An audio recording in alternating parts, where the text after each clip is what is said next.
Hi everyone, Cassie here with SassyCassieSews.com. Today I wanted to teach you a really cool hack that I learned in sewing school on how to make bias tape. So I'm sure that you've all probably made bias tape.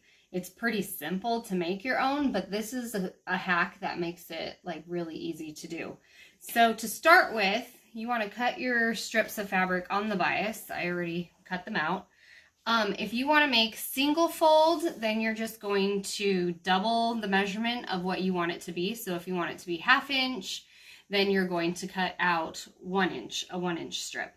If you want to make double fold bias tape, then you will quadruple your measurement. So if you want 1/2 inch by the time you're done, then you're going to multiply that by 4. So that's 2 inches. Got it? Okay.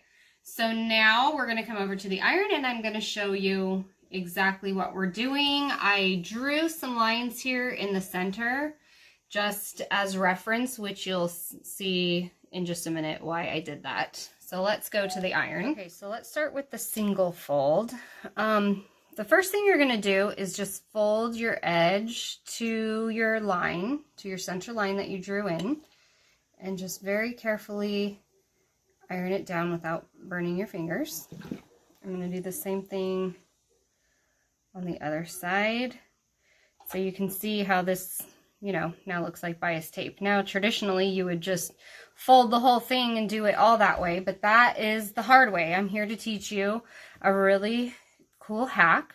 What we're going to do is we're going to turn this over and we're going to put a couple of pins in our ironing board. So you're going to bring it up and then just slide that bias tape all the way against the pin and then bring the pin down on the other edge of the bias tape. So basically you're creating like that 1/2 inch opening right here under the pin. And then you'll do it a second time. Bring that pin up at the same point because you want that opening again to be 1/2 inch. And now we're just going to pull it through carefully through the pin. And you just pull it through the pins and iron it down. How easy is that? So the only thing you want to be careful of is you do want to make sure that it stays centered as you go and that your tape doesn't flip and make it like uneven. So you just kind of watch it as you go, make sure that your line stays center and that underneath that it stays centered.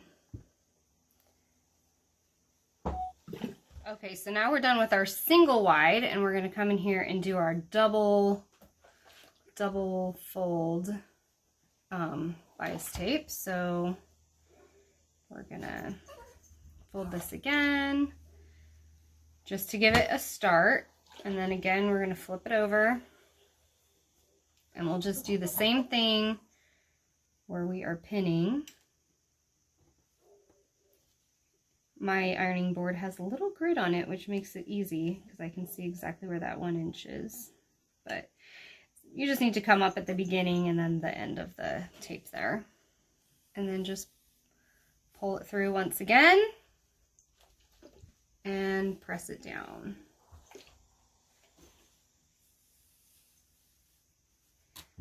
It's so easy.